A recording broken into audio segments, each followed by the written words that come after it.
Bienvenue à tous. My name is David Horn, and I'm the president of the board of directors of the Alliance Française de Chicago. It is my pleasure to welcome you to the last talk in Russell Kelley's series, The Great Churches of Paris, Notre-Dame de Paris. Following the success of Grands Châteaux of the Loire and Ile-de-France, and then the making of the French Garden series online, Russell Kelley spent the summer visiting the most beautiful churches of Paris. He's been sharing with us what he learned about one of the most important pillars of France's cultural and architectural heritage, the extraordinary variety of churches that were built in every commune in France, but especially in Paris and over the last 1,000 years. Today, Russell will tell us about the history of Notre-Dame de Paris, starting when Bishop Sully laid the first stone of his cathedral on the Ile de la Cité, epicenter of medieval Paris, in 1163. But we cannot talk about the beloved cathedral without giving you an update on its important restoration. To do this, Russell will be joined by special guest Michel Picaud, who is the president of the Friends of Notre-Dame de Paris. Before we get started, a few thank yous. This series is possible thanks to our partner, the Alliance Française de Miami Metro, and the additional support of their communication partners, the Fédération of Alliance Française US, the French Heritage Society, Association of American Women in Europe, and the Fondation La Sauvegarde de l'Art Français. A few words about Russell. Russell Kelley is the curator and moderator of the past two Winter Zooms lecture series. He has lived in Paris for 30 years and is the author of The Making of Paris, the story of how Paris evolved from a fishing village into the world's most beautiful city, published by Lyons Press in 2021. What more is there to say? À vous, Russell. Thank you, David, and welcome everyone to the last in our series of talks. For the past 5 weeks, we've traced the history of the evolution of church building in France over 1,000 years, but we saved the best for last. Today, we will focus on Notre-Dame Cathedral, which is the single most visited, was the single most visited monument in France, with over approximately 14 million visitors per year up until the catastrophic fire of April 15th, 2019. We are fortunate to be joined today by Michel Picaud, who is the president and also the founder of the Friends of Notre-Dame, who comes to us from Paris. Michel is a former director of international telecommunications groups and a graduate of the prestigious École Polytechnique. He founded the Friends of Notre-Dame de Paris in 2016 to help raise funds for a restoration project that was planned to begin in 2018. But the catastrophic fire of April 15th, 2019 gave the Friends of Notre-Dame an important new mission to raise funds for the rebuilding and reconstruction of what is known as the beating heart of Paris. In today's talk, I will start by giving about 40 minutes of the history of Notre-Dame, and then Michel will come on and tell us about the reconstruction work that's been going on and will continue for some time to come.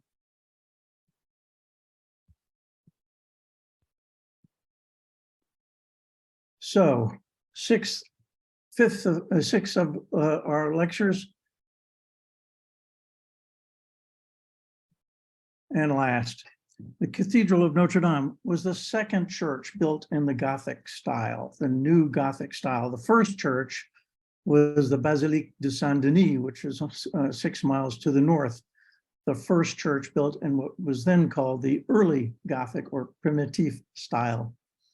And it succeeded, the Gothic style of church succeeded the Romanesque style of church, as represented by the Basilica of Saint-Sernin in Toulouse, the largest Romanesque church in France. As you can see, that was quite a change from the Romanesque style, meaning Roman style in French, meaning descended from the Roman, characterized by thick walls, small windows, rounded arches, and barrel vaults, exterior buttresses, and very simple decoration. This was the style that was dominant in France and Europe between the 10th and 12th centuries. And it was succeeded by the Gothic style. Whereas the Romanesque style had been imported from Italy, the Gothic style was an entirely French invention, developed in France, originally known as French work. And it was then termed Gothic by Italians who were developing their own Renaissance style, which they considered to be far superior to the barbaric French style, which they called Gothic. If the history of architecture is the history of the struggle for light, according to Le Corbusier, the Gothic style was a struggle for light and height. And the way they achieved this struggle, or they accomplished this challenge, was through the development of several new architectural features: pointed arches, arc brisé, rib vaults, voûte d'ogive, flying buttresses, arc bouton, and rose windows, rosaces. As you can see on this illustration, what those mean. I will use the French words from time to time because this is, after all, an Alliance Française talk. And the Gothic style did not stay fixed. It evolved over quite a long period of time, nearly 400 years, from early Gothic, and I will describe what these all are: sexpartite rib vaults and 4 elevations, to high Gothic quadripartite rib vaults with 3 elevations, to rayonnant Gothic, which featured rose windows and larger and more windows, to finally flamboyant Gothic at the end of the Gothic period with its flame-like tracery around rose windows and more elaborate decoration. In Paris, you've got churches that illustrate every style, but Notre-Dame illustrates the early Gothic style, the high Gothic style, and the rayonnant Gothic style. So Romanesque evolved to Gothic. How? The rounded arches of Romanesque and the barrel vaults of Romanesque were replaced by pointed arches and ribbed vaults. The Romanesque barrel vault exerted pressure evenly downward and outward across the entire length of a wall, of the walls on either side of the vault, so that meant that the walls had to be thick, and they were even reinforced by buttresses along the walls. But because the walls had to be so thick to support this pressure, the windows could only be small. The brilliant idea of the Gothic architects was to develop the rib vault with pointed arches and intersecting ribs. The idea was that the pressure would not be equally distributed along the entire course of the wall, but it would be concentrated downward to the vertical piers and columns, not to the walls. The early Gothic style had sexpartite vaults, 6-part vaults over 2 bays in the nave, and the high and rayonnant Gothic rib vaults only were 4-part quadripartite vaults over a single bay. 4-part quadripartite vaults over 1 bay always were in narrow aisles. Why? Because the aisles were narrow enough so that a single bay was a square, whereas in the ceilings of the naves, which were much wider than the aisles, you had to cover 2 bays to create a square compartment. And that's where they used the sexpartite rib vault, which is beautiful, but it wasn't as stable as a quadripartite vault. And you can see here that the sexpartite vault has an unequal distribution of weight on strong and weak pillars. And this was the technique used up until around 1200. And here's a picture of it that shows on the outside the strong columns, and in the center, the weak column. And then the sexpartite vault was replaced with a quadripartite vault, 2 interlocking arches, which gave equal distribution of weight on 4 identical pillars. And this was the style adopted after 1200 in the high and rayonnant Gothic periods. And it was over a single bay, which meant that the the vaults were no longer square, they were oblong, but it was a more stable structure than a 6-part vault. It was easier to construct, and it enabled single ceilings to be higher, which is the key point. Another change from Romanesque to Gothic is from exterior buttresses to flying buttresses. Here are exterior buttresses just stuck onto the sides of the Église Saint-Julien-le-Pauvre Romanesque church in Paris near Notre-Dame. And here's an illustration of flying buttresses. So the buttresses aren't right on the wall, they're away from the wall, connected to the wall by arches, by flyers. And those flyers transfer the weight and the pressure of the ceilings and borne by the walls to the flying buttresses and to the pillars that support them. Here's some vocabulary. Connecting the arches or flyers lead from the wall to piers, buttresses, or uprights, culées, contreforts, with pinnacles on top for weight. The very earliest flying buttresses were very straightforward and simple in design, but in the High Gothic period, they became much more elaborate, as you can see here. As I mentioned, the early Gothic style had 4 elevations, 4 levels. The elevation had 4 levels. The High Gothic had 3 levels. What's the difference?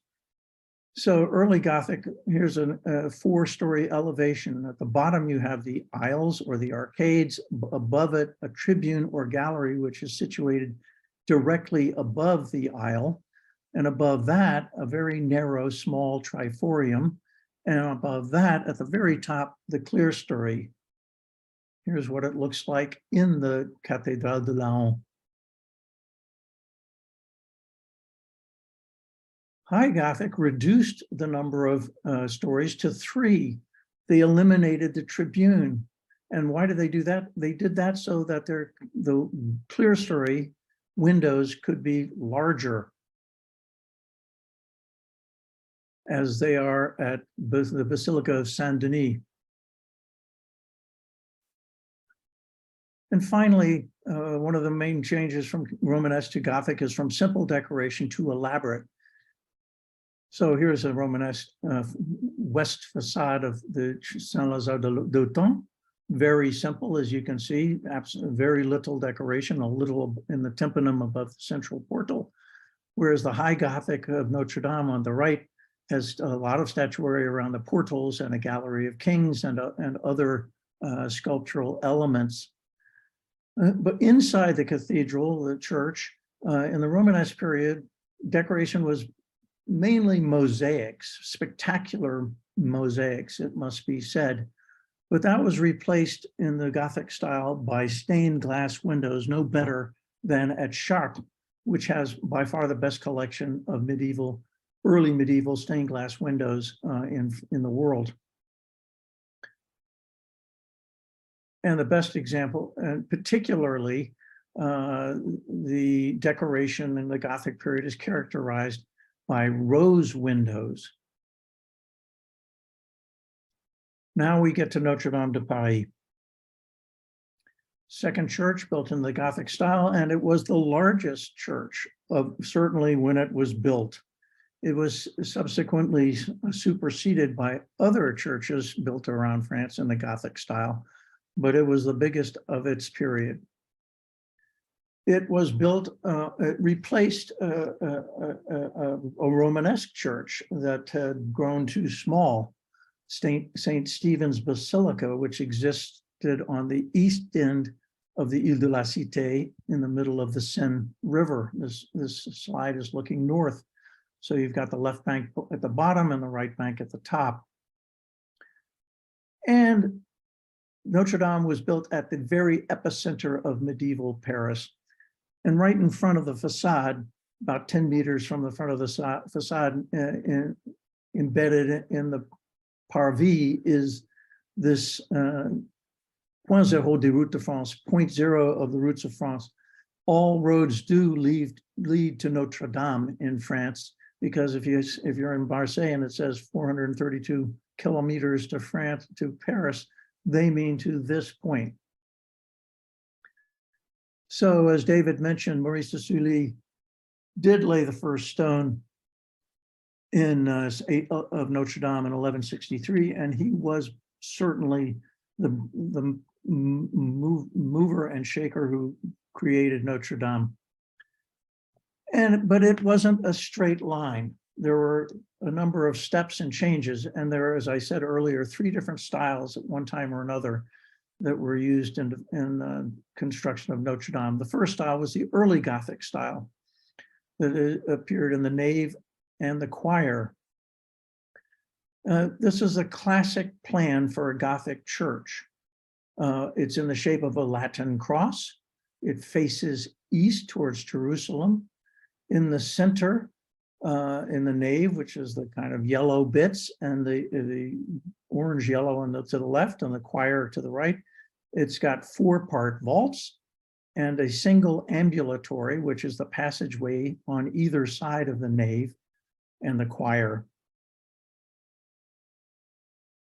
Notre-Dame was a little bit different already in that it had 6-partite vaults in the nave, not quadripartite vaults, and it had a double ambulatory. And this church, like most churches, but not all, was built from east to west. So it started with the choir. And the choir actually was finished quite early in 1177, and it was sealed off so that actually the choir is where the clergy would go.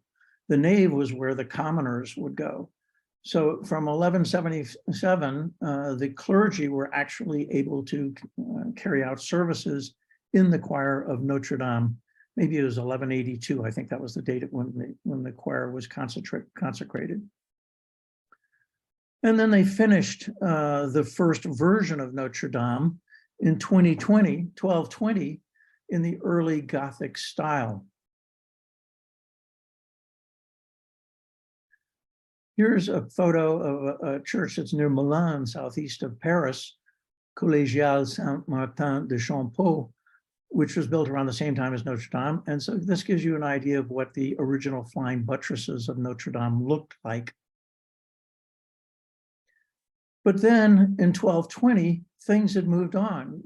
A new style of architecture had been developed, which was the high Gothic style. And that and Notre-Dame decided, the powers that be decided to redo the nave and choir of Notre-Dame, reducing its 4-story elevation to 3, allowing the upper windows and the clerestory to be enlarged and let in more light. So this shows the new 3-story version with a clerestory of triforium, but no arcade. Sorry, no gallery above the arcade. And it allowed 37 new and larger windows to be installed in the clerestory. This is Notre-Dame's nave, and it shows the 3-story elevation. But actually, instead of eliminating the tribune, as they did in the classic picture where they're starting from scratch, plan when they're starting from scratch, here they eliminated the triforium. The tribune was a fixed feature. Nevertheless, the result is a 3-story elevation at Notre-Dame. And the new upper level windows, composed of 2 lancets plus a rose without pedal, were installed to the left there, the arrows to the left, in place of the old upper level windows with an oculus, that's the round window, below, that originally opened on a dark space covered by a pitched roof. So it was actually, didn't allow light in whatsoever. The roof was raised a little bit at the same time as this reconstruction, transformation from 4-story to 3-story elevation. And the nave has a 6-partite rib vaults, leading to massive identical cylindrical columns It does not have the alternating strong and weak columns that are typical of sexpartite vaulted ceilings. The ambulatory, the double ambulatory around the nave and the choir both have quadripartite vaults.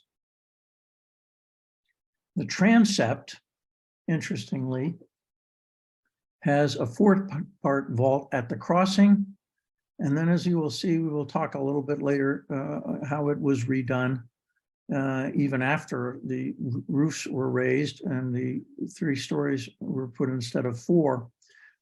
So as you can see here, they're quadripartite in the crossing of the transept, sexpartite next to it, and then quadripartite vaults next to the rose windows on the north and south side of the transepts. So this is a wonderful image that shows to the left what Notre-Dame looked like in 1220 before the redo. Sorry, let me do that. On the right, it shows you the way Notre-Dame looked like in 1220 before the redo. And you can see the smaller upper windows and the pitched roof below them that covered the oculus. And on the right, you see that there's a new clear story with a larger window, no more oculus, and the roof that was pitched on the right has now been flattened, allowing these new windows to allow much more light into the cathedral. The old window is on the left, the new window is on the right.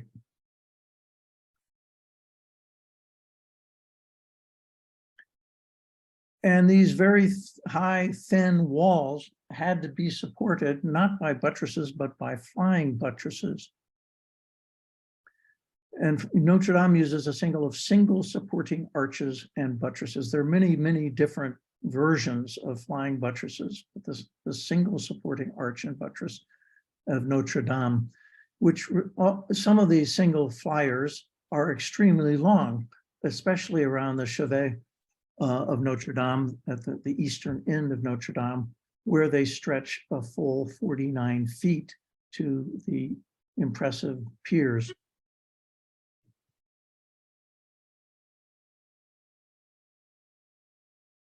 Pinnacles were added on top of the piers to give weight to the buttress, further stabilizing them and allowing them to counterbalance the weight from the ceiling being transferred by the flyers to the piers. So finally, they got to the west facade, and it was finished in the high Gothic style.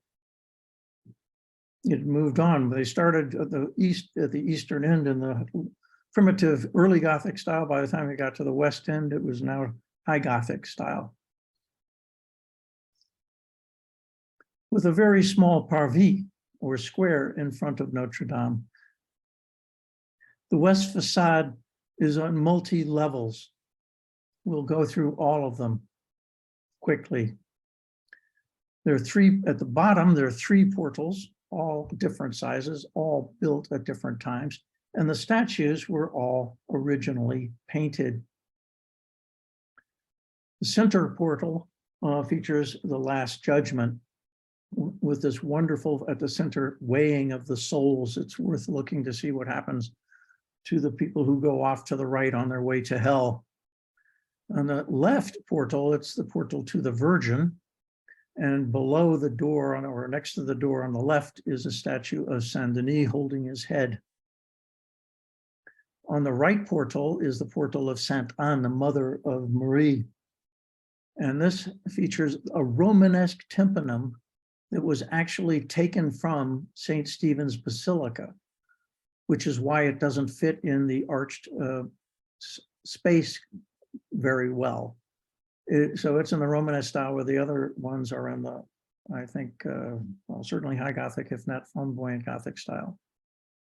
And this was only discovered, interestingly enough, the fact that this Romanesque tympanum came from St. Stephen's Basilica, by the art historian Jacques Tirant in 1970. So you can still discover something even today about something as old as Notre-Dame de Paris, and they still are with the excavations going on after the fire. Above the portals is the Gallery of Kings with 28 kings of Judea and Israel, which also were originally painted. Above that is the balcony of the Virgin with the great rose window. In front of it is the statue of Notre-Dame, Our Lady. And above that is the Grande Gallery, also known as La Colonnade for this obvious reason. And above that, the towers of Notre-Dame. Originally, it was planned to have spires on top of the towers, but it never happened. The South Tower, the one on the right, called the Tour des Ribaud, was completed first. It's called the Tour des Ribaud, and it houses the belfry for the two great bells known as the Grand and Petit Bourdon. And it's called the Tour des Ribaud, the Tour of the Ribbalds. Ribald in this sense means kind of coarse and offensive because the bell ringers were conscripted amongst the beggars in the neighborhood, and so we're a pretty motley crew. That is the Grand Bourdon. All the bells have names. This is Emmanuel, 13 tons, the biggest one.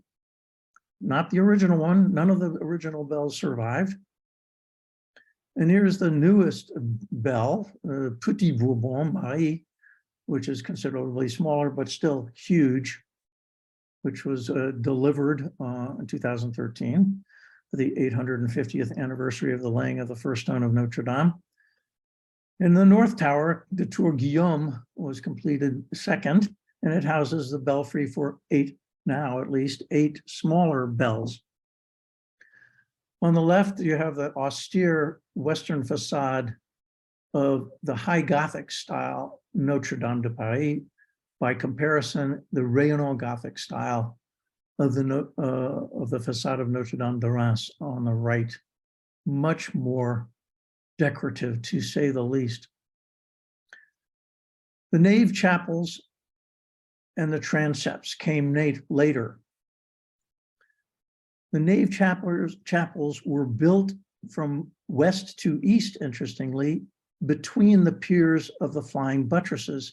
The little arrow to the left at the bottom shows you the space between the flying buttresses that used to be empty.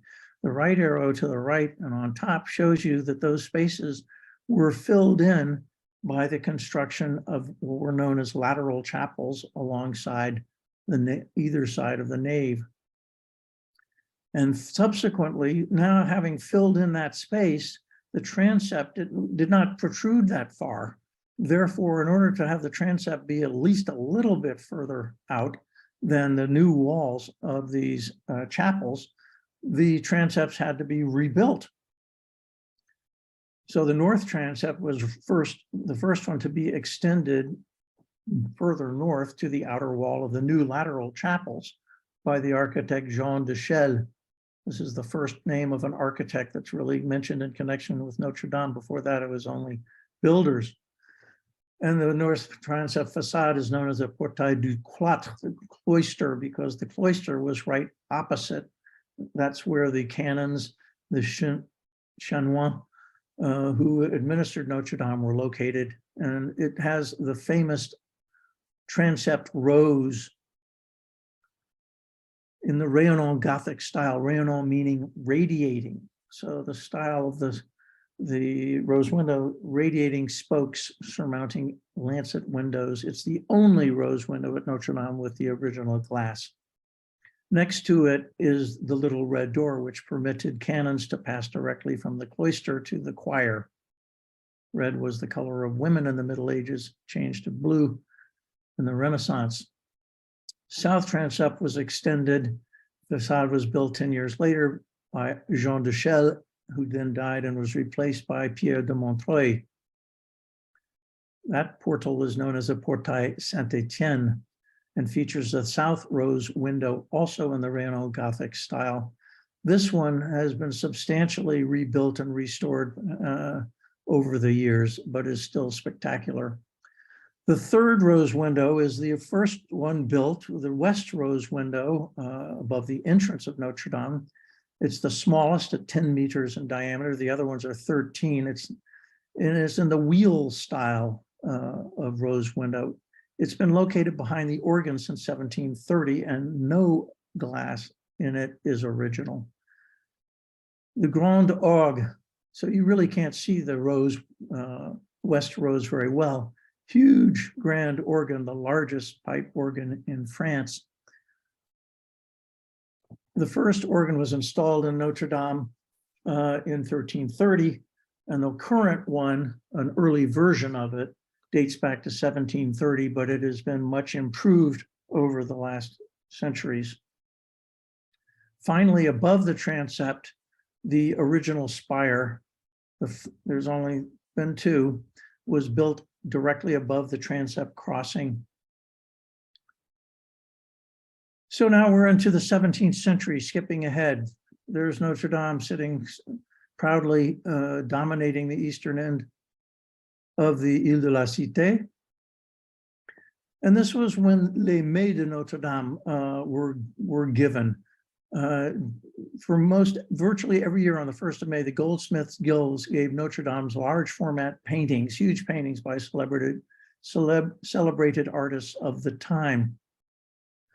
Many of them were lost in the revolution. 51 survived. 13 of those were moved to chapels in Notre Dame, and others were distributed to churches and museums around France by Viollet-le-Duc. Here are just some examples of what the Les Mets.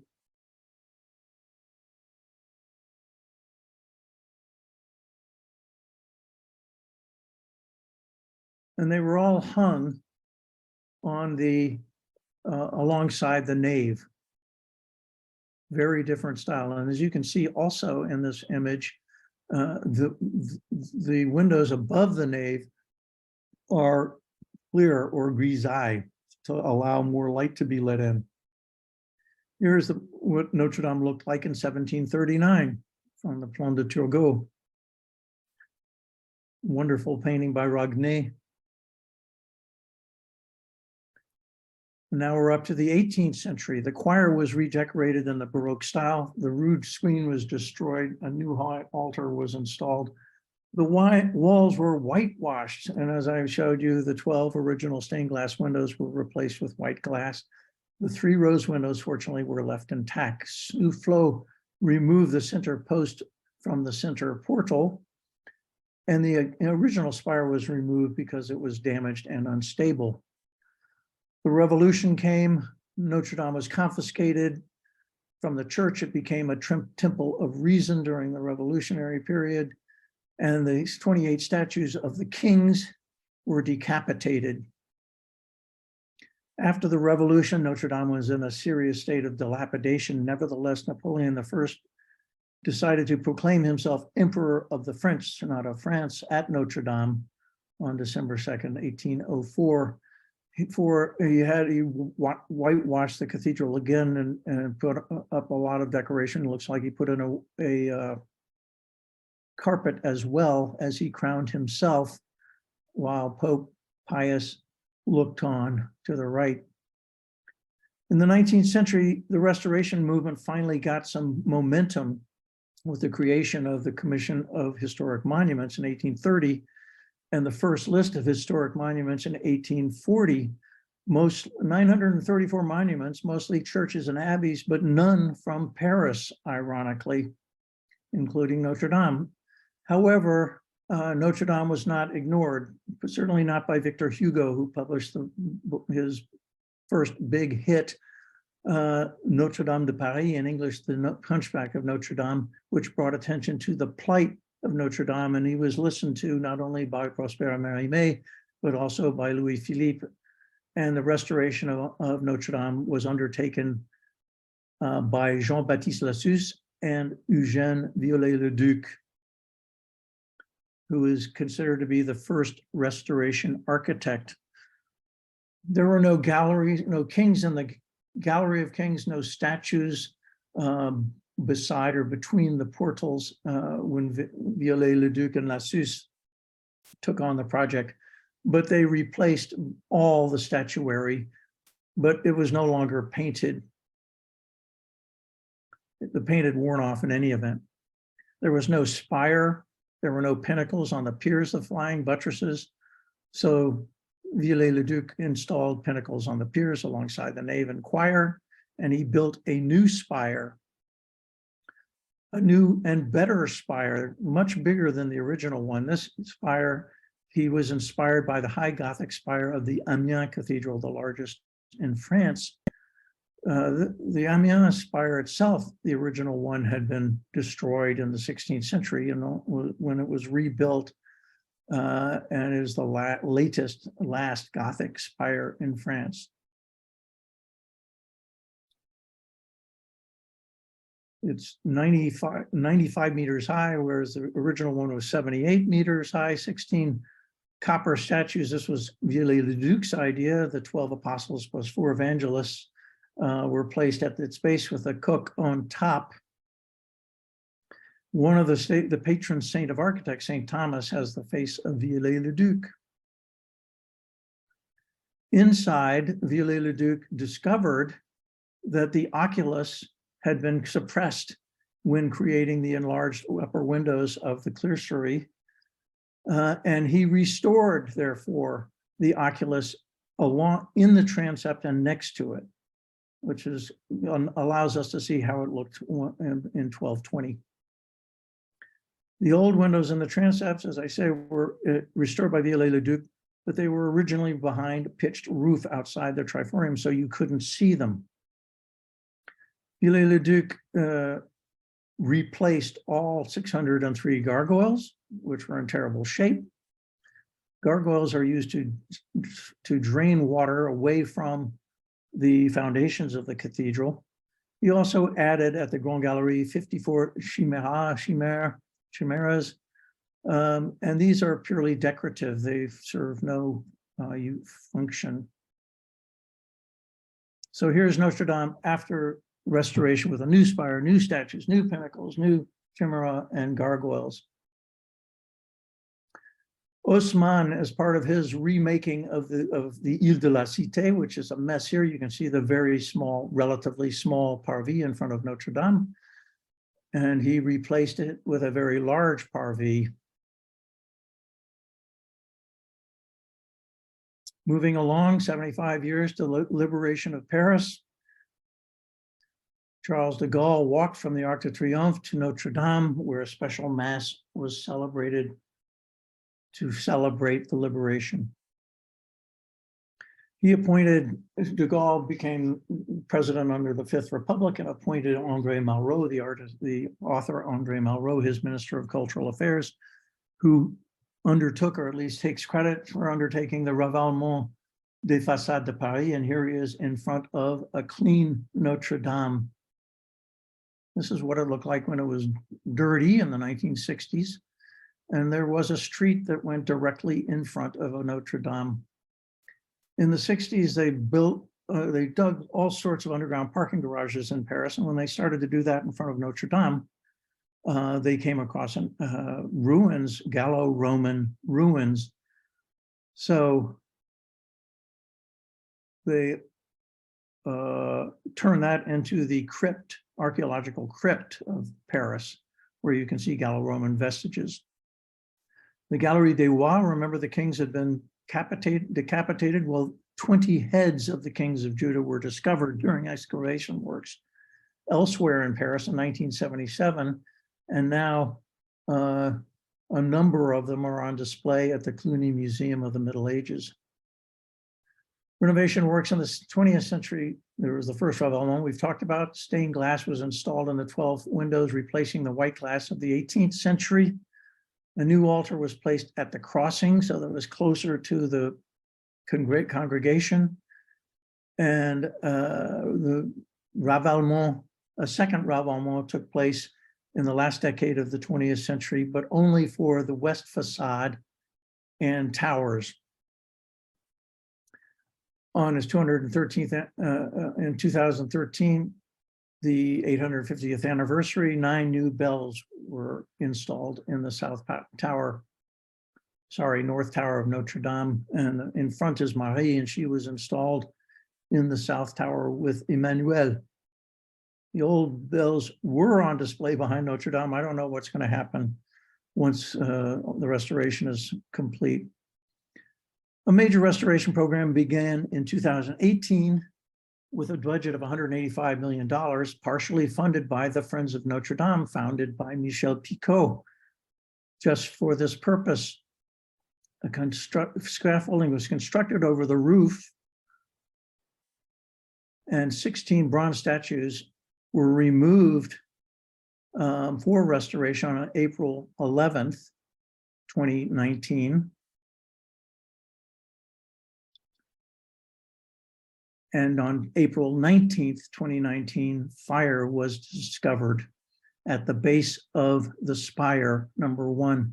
It spread to the transept, number 2, and then all to the nave to the left and to the choir to the right, in the attic, as it was called. The attic, La Charpente, is where the forest is located. The forest refers to the frames to support the roof, made of 1,200 whole oak trees. The roof and spire were covered with lead panels weighing 450 tons.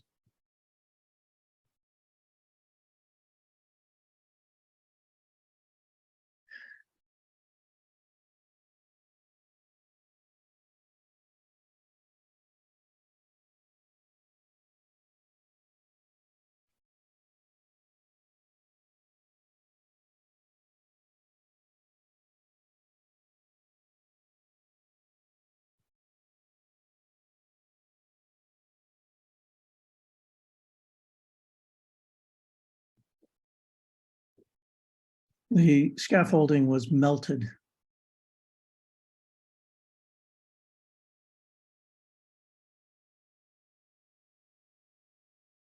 And 3 holes were punched in vaults by the falling spire and attic beams.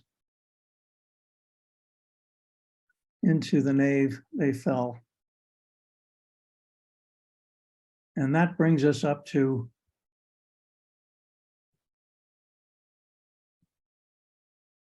April 20th, 2019, and the beginning of the repair and restoration work and the great work done by the Friends of Notre-Dame in supporting that project. And so I am delighted to turn the talk over to Michel Picaud. À vous, Michel. Thank you very much, Russell, and thank you very much for this very complete history of the cathedral. So I am effectively heading this foundation, which was created in 2016, the Friends of Notre-Dame de Paris, at that time to help fund the restoration of the cathedral, which was already in a very dire state before the fire. So I'm going to show you, if I succeed, a few photos about a few pictures about this reconstruction project of Friends of Notre-Dame de Paris.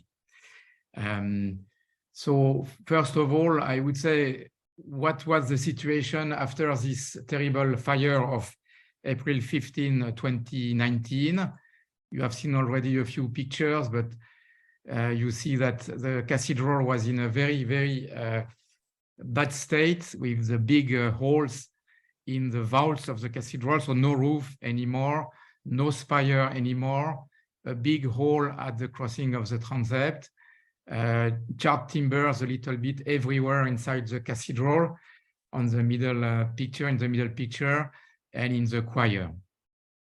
So what did we have to do? Actually, immediately after the fire, we went into what we call the safety phase, because the problem was effectively to ensure that we would not have additional damages to the ones created by the fire, as explained by Russell. And so to do so, actually, we took a certain number of first steps. We removed immediately all the stained glass windows of the upper part of the nave of the cathedral and of the choir of the cathedral. And you see the craftspeople here working on that. We removed also all the statues which were at risk of falling and they have been removed from the cathedral progressively in the following days. And we installed also a very large buttresses, so wooden buttresses, to avoid that the walls of the cathedral would collapse, because they were at risk of collapsing after the fire. So progressively also we had to work on what remained from the vaults of the cathedral, and we had to remove all these charred timbers that you see on top of the vaults of the nave here. We had also to protect the cathedral from rain and more lately from snow. And so we had to install this big umbrella that you see here, which is a rolling umbrella that we install progressively above the vaults of the cathedral. And we had also to protect the flying buttresses of the cathedral. So what did we do? And this is what you can see here. We installed very large wooden hangers below the flying buttresses. Here, this is a part of the choir of the cathedral.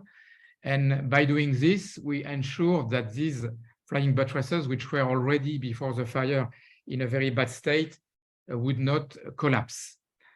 Another point, which was also very important, was to work on the remains which were inside the cathedral. So in the beginning, I can tell you that there were still stones which were at risk of falling, and some of them, by the way, fell inside the cathedral in the following days and weeks.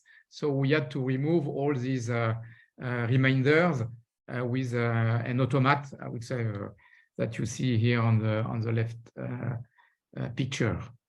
And then we had to work on something which was very critical, which was the removal of this large scaffolding, which had been installed effectively to restore the spire of the cathedral before the fire. And this scaffolding was completely melted and burnt.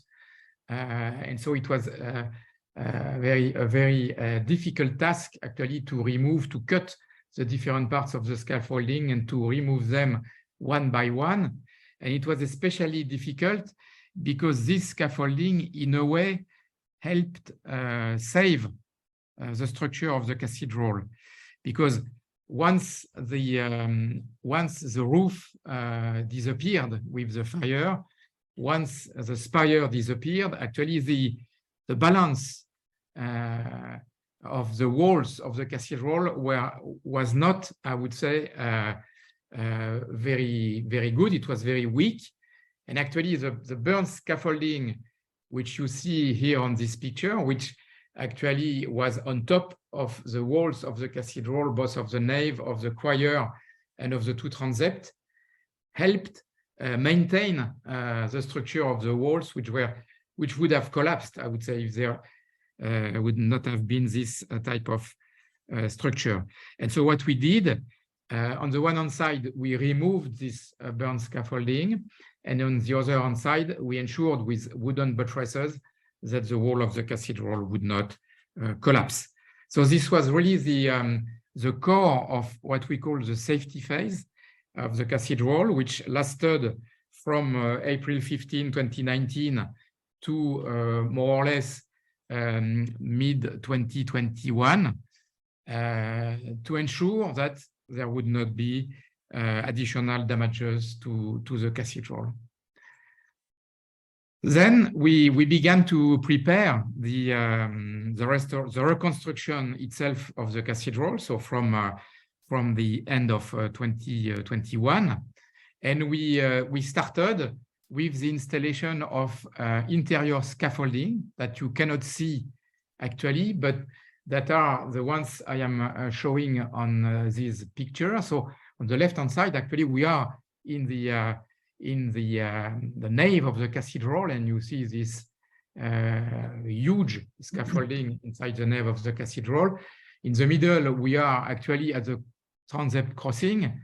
And what we did on top of this scaffolding, we installed wooden floors just below the vaults of the cathedral in order to be able to rebuild the vaults of the cathedral. And how did we do it? So from end of 2021, so in 2022, and it's still underway, we installed below the vaults of the cathedral, so the remaining vaults of the cathedral, we installed these very big hangars, which prepared the reconstruction of the vaults which had been destroyed on the one hand side. So you remember what Russell said. So 3 big holes at the transept crossing where the spire stood, and also 1 hole in the nave and the vaults of the nave, and 1 hole in the vaults of the north transept. So we installed these big hangars to prepare the reconstruction of the vaults, or to consolidate the vaults, because the remaining vaults had been touched by not too much by the fire, but also by the watering, which was necessary to put off the fire in the night of 15th to 16th of April. What we did also during this phase in 2022 mainly was to test actually the restoration techniques for the chapels of the cathedral, and especially the chapels of the choir. And you can see here that we've been able to restore actually all the paintings of these chapels, so one by one. So this is still underway, but you see that by restoring these chapels, we've been able to, I would say, give them the colors that they had when they have been restored. In this case, this is a chapel which was restored by Viollet-le-Duc in the middle of the 19th century, but it's really wonderful when you look at these chapels now after a restoration. Concerning the spire, so you remember perhaps that there were a lot of discussion about how to restore the cathedral, and some architects had very innovative ideas for the restoration of the cathedral. In the end, the decision was made to restore the cathedral as it was in the morning of the fire. So this was the cathedral of the Middle Ages with the restorations made by Viollet-le-Duc in the 19th century.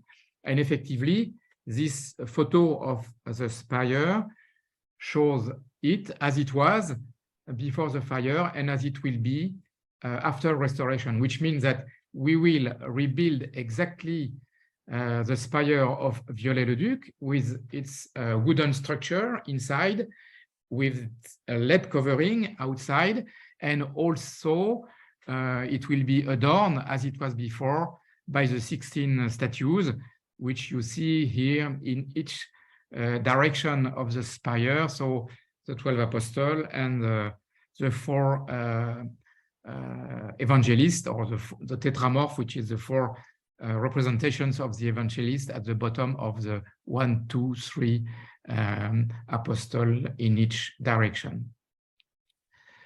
So these statues, which were by miracle removed 4 days before the fire, are now all restored, and you see these statues in the course of the restoration. So they have all found again their colors of the 19th century.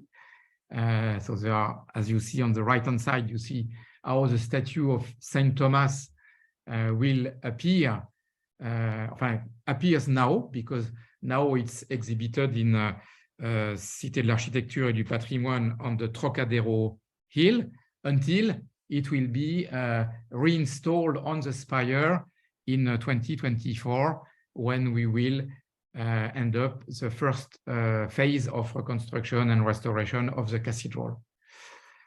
So that's good news that we've been able to save these statues. And you see here just an example. Sorry, I am a little bit too quick. You see here an example. This is a model of the wooden structure of the cathedral as it will be rebuilt and as it was built by Viollet-le-Duc when he built this spire. And effectively, we will use exactly the same type of timber, so it will be in oak, and the spire will be the one you see here with I would say a basis which is composed of 4 big timbers at the basis of the spire on top of the vaults at the crossing of the transept. And so this is what's by the way, this is what's going on right now, because from the beginning of 2023 of this year, so we've been able to prepare the reinstallation of the new spire, which will be done in the course of this year. So at the end of 2023, we should be able to see not only the scaffolding, which will be raised on top of the transept crossing, but also progressively the spire. So we will use, as I said, oak trees like the one you see here on the square in front of the cathedral, exactly with the same methods as the methods which were used in the Middle Ages and in the restoration of the 19th century. In total, we will need about 2,000 oak trees. The first 1,000 in the first phase will be for the spire itself and for the timber framework of the transept, north and south. And the next 1,000, which are currently selected, will be used for the timber framework of the nave and of the choir of the cathedral. Concerning the vaults, so we've been through the cleaning of the vaults, and you see here an example of cleaning of the vaults, of the joints, evidently, between the different stones. And evidently, it's not only cleaning, but it's also strengthening and replacement of the stones which are too weak to effectively be used now in the building. And so this restoration is underway. You see here another example. So this is a view actually of the vaults of the choir of the cathedral. So these vaults date back from the Middle Ages, so from the 12th and 13th century, and they have been cleaned up by what we call specialists, which we call squirrels, which hung from these ropes that you see here to clean up the cathedral. Here you have another example of the cleaning of the aisles of the cathedral, and you see in the middle, so on the right side and on the left hand side, you see the situation of the walls before restoration, and in the middle you can see these quadripartite vaults completely cleaned, and they will be very, very bright and blonde like the one you have here. Another very big workshop is all what's related to the stained glass windows. So these are, fortunately, the 3 large rose windows, so west, north, and south, have stayed in place and haven't been touched too much, I would say, by the fire. So this is the example of the west rose windows with the Virgin Mary in the middle. And so they will be cleaned up and restored progressively also in the course of the project. In the choir, so this is a wonderful Pietà from the beginning of the 18th century, so end of the 17th century, beginning of the 18th century. And so there is now, so this is the view actually of this choir Pietà before the fire. Now they have been, I would say, touched by the soot, and they need to be restored, and this will be done also before the reopening of the cathedral. Here you have a view of the scaffolding in the choir of the cathedral. Another very important artwork of the cathedral is the choir carpet. So this is a very large carpet of more than 300 square meters, which is also under restoration and which will be ready for the reopening of the cathedral. Thank you for your attention, but before leaving the floor to the questions, if you allow me 1 or 2 minutes, just a few elements about the timeline of the restoration project. So our target is to reopen the cathedral in December 2024, so in about 2 years. At that time, there will be a roof, there will be a spire, there will be vaults, and so the cathedral will be accessible both for religious services and also for visitors. But this will not be the end of the restoration, because all the back part of the cathedral, and especially all the flying buttresses, for instance, will still need to be restored. So we believe that the restoration will last probably until the end of the decade. And this is also the reason why we are pursuing very actively our fundraising for the restoration, the full restoration of the cathedral. And I take this opportunity to thank you very much, because the American donors have been from far the most generous after the French ones for the restoration of the cathedral. And I engage you to have a look at our website, friendsofnotredame-de-paris.org, if you want to join if you are not yet, and if you want to join I would say the 35,000 American Friends of Notre-Dame de Paris right to now. Wow. So I am a little bit too long, so I give you the floor, Russell, for the questions. Thank you very much, Michel. That was excellent and definitely perfect timing. We've got a lot of questions here. Maybe I missed it. Did you say when the restoration of the cathedral, when it will be open for business again? So it will be open at the end of the reconstruction. So the next phase in front of us, it will be reopened, the target in December 2024. So in about 2 years' time. Okay, very good. So 2 years before we can go inside again, and then another probably several years, 8 years before the end of the total restoration. Exactly. How about the parvis? When will the parvis be open? Alors, the parvis, actually, so the restoration of the surroundings of the cathedral will begin in 2025.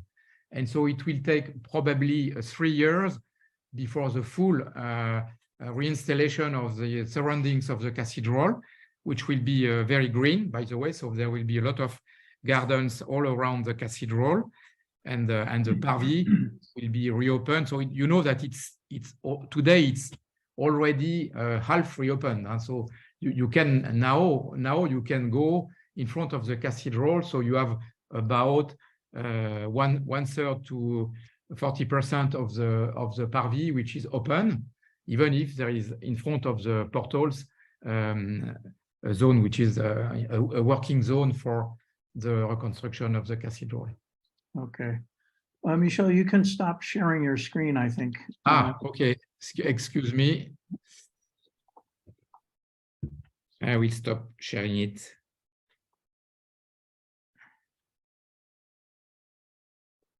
Yeah. I'll answer a couple of quick questions that were posed. So the purpose of the clerestory, is there a purpose other than the architectural one?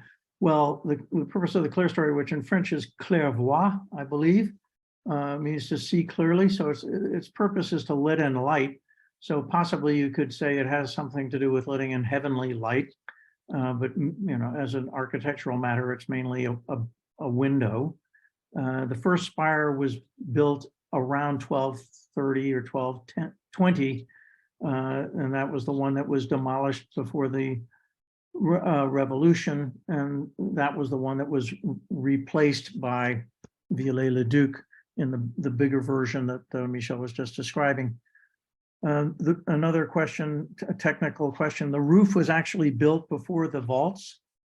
Once the interior was covered with the roof, then you could take your time building the vaults, and you were protected from the elements.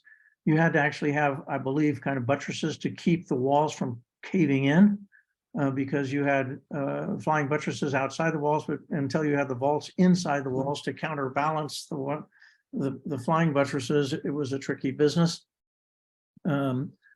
So those are some of the technical questions that came up that I think I can quickly answer. Going back to other questions that came up, was there much damage to the, you showed fascinating images of these hangars that were installed under the vaults in the interior of the cathedral. You mentioned there were 3 holes in the vaults. Did the other vaults suffer much damage? Yeah, actually, they suffered damages. The other vaults, they suffered damages from the I would say the high watering which took place during the fire, and effectively, I think we need to replace some stones also in the vaults which still are in place. So there is a kind of combined restoration of the existing vaults with new stones partially, and evidently reconstruction of the part of the vaults which were destroyed. Okay, so there are a lot of vaults in Notre-Dame, so that could take quite a while. Yeah, I can imagine. So when replacing the charpente or the attic, as you said, it will be restored as it was built by Viollet-le-Duc, or in the time of Viollet-le-Duc. So that means that number one, there will be oak once again. And in fact, that was long before Viollet-le-Duc. Where will the trees come from to rebuild the attic? So the trees, they will. First of all, we rebuild it as it was done when Viollet-le-Duc restored the cathedral, because we have all the drawings of Viollet-le-Duc. The problem is that we have absolutely no drawings from the Middle Ages, and so, but we have a full description of the cathedral, which was done by Viollet-le-Duc. And so these trees, they will come from about 40 forests in France, where we have good oak trees, which can be used for this reconstruction of the timber framework of the roof. Well, that's wonderful, 40 forests. And a question was asked about the lead.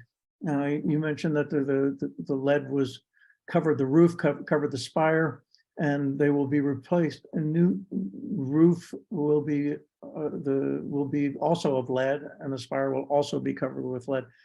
What happened to the lead tiles that covered the original roof, or the roof that went up in flames?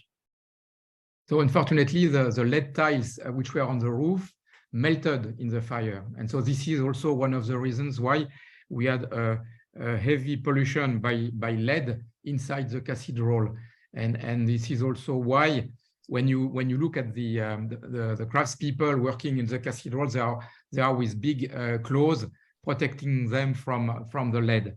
So effectively, the reconstruction will be done exactly similar to what it was, so with the timber framework and a lead covering, and this is due to the fact that this is the combination which is, let's say, compatible with the walls of the cathedral and the structure of the cathedral. So we cannot, for instance, we could not put concrete instead of wood in the roof of the cathedral, because it would be too heavy for the structure of the walls of the cathedral. And this is the reason why we decided to use exactly the same structure for the roof and for the spire. Very interesting. You showed in your wonderful photographs there a shot of one of the rose windows, which looked perfect. Also, you mentioned that the rug that was in the carpet that was in the choir was being restored, but it looked pretty good. So how much damage was suffered by the interior decorations and artwork of the cathedral by the fire? Actually, there was not too much damage, I would say, inside the cathedral, at the lower level of the cathedral, because so there were some damages which were due to the fact that some timbers, some beams fall into the cathedral. But for instance, the existing maze of the cathedral, they were not touched by the fire, but they needed to be restored before the fire. So the restoration of the artworks, they are mostly restoration of artworks which needed a restoration before the fire, or some artworks which were inside the cathedral, like for instance the statues of the choir that we saw, the Pietà, for instance. But miraculously, I think there is something which is very symbolic. We had the Virgin of the Pillar, which was actually against one of the 4 pillars of the transept crossing.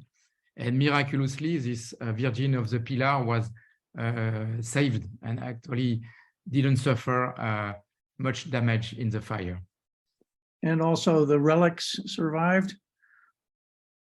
So the relics survived. So perhaps you know the story. So first of all, the rooster, which was on top of the spire, was discovered actually the day after by the architect in chief. By the way, he was able to find the rooster was effectively damaged, but with the relics, and the crown of thorns was removed during the night in the middle of the fire. So it was a little bit also miraculous, but we were able to remove the crown of thorns of Christ during the night of the fire. So a basic question comes up time and again. Do we know the cause of the fire? No, actually, we don't. There is no conclusion of the police investigation about the cause of the fire. So no, this is something which is still open. It will probably never be known, but probably I would say the ongoing restoration works which were underway probably have caused some maybe at the origin of it. For instance, we had relatively old electrical circuits in the roof of the cathedral for the clocks which were in the transept, and so it's possible that we had an electrical shortcut, I would say, in these electrical circuits, and that maybe also have been one of the reasons why the fire started in the installations which were there for the first phase of the restoration of the spire.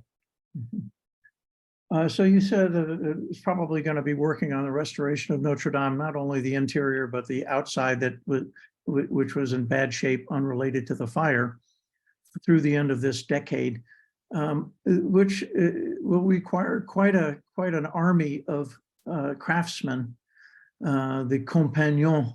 Yep. How many craftsmen are working on this project? Are there enough in all of France to be able to see this project through a timely completion?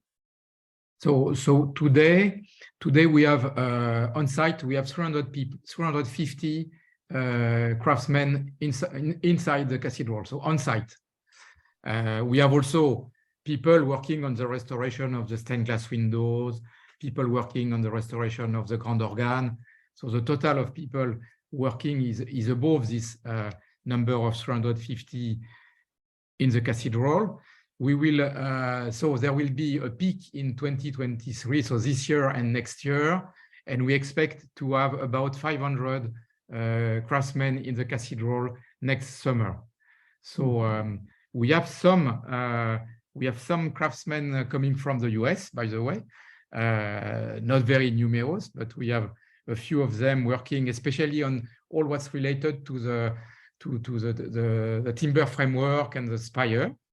And we rely also on, for instance, on restoration teams in Germany for some of the stained glass windows.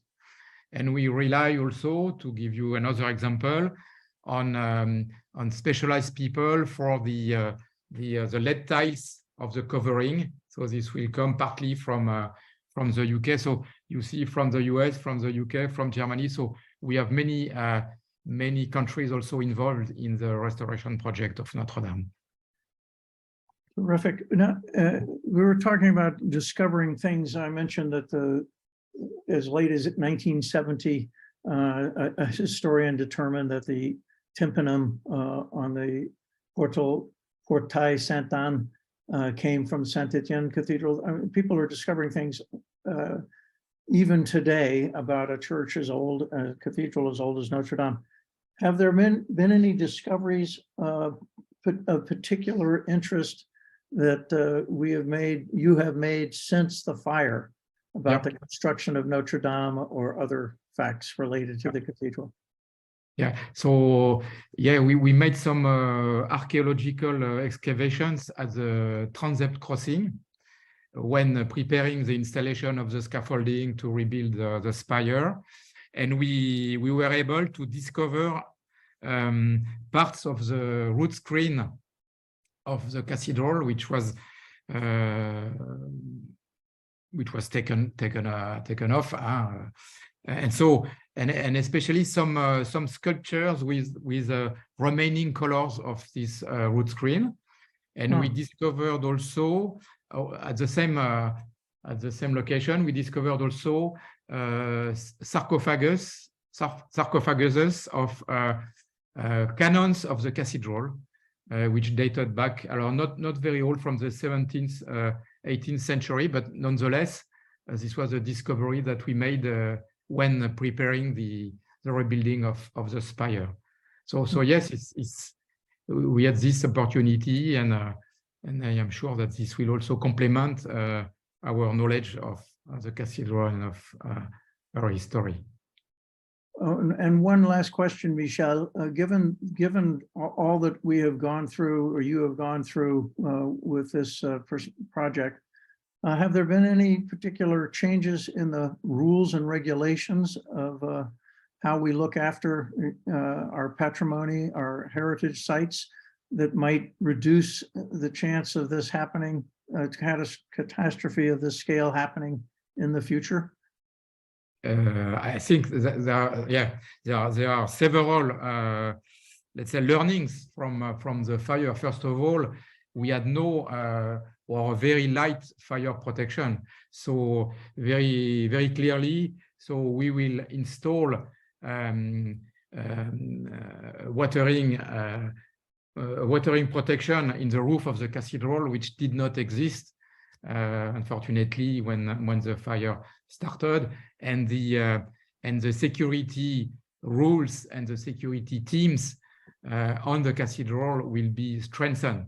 We had, to give you an example, we had no permanent firefighter team in the cathedral when the fire happened. Conversely to, for instance, the Castle of Versailles or the Louvre, where there are permanent firefighting teams. So many learnings from this catastrophe will be taken into account in the future, for sure.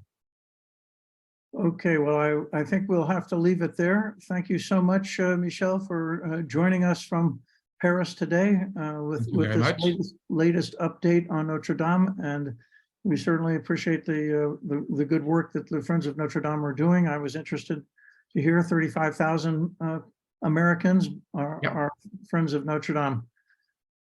Good for us. Thank you. Thank you very much. And over to you, David. Yes. As I wrap up today, I want to give special thanks to all of you in the audience for listening and learning with us about the great churches of Paris and their history through this wonderful series. And many thanks to our special guest today, Michel Picaud, President of the Friends of Notre-Dame de Paris, for the latest update on the restoration of Notre-Dame and for leading the successful effort to reopen this important cathedral at the heart of Paris. As to Russell Kelley, our guide, Wherever he goes, we will follow him. And we can't wait to see what's coming up next. Although we understand someone is writing a book, we will keep you posted. And although we can't say see you next week, we hope to see you soon in Miami or in Chicago, on Zoom or on our site locally. Au revoir et merci. Au revoir.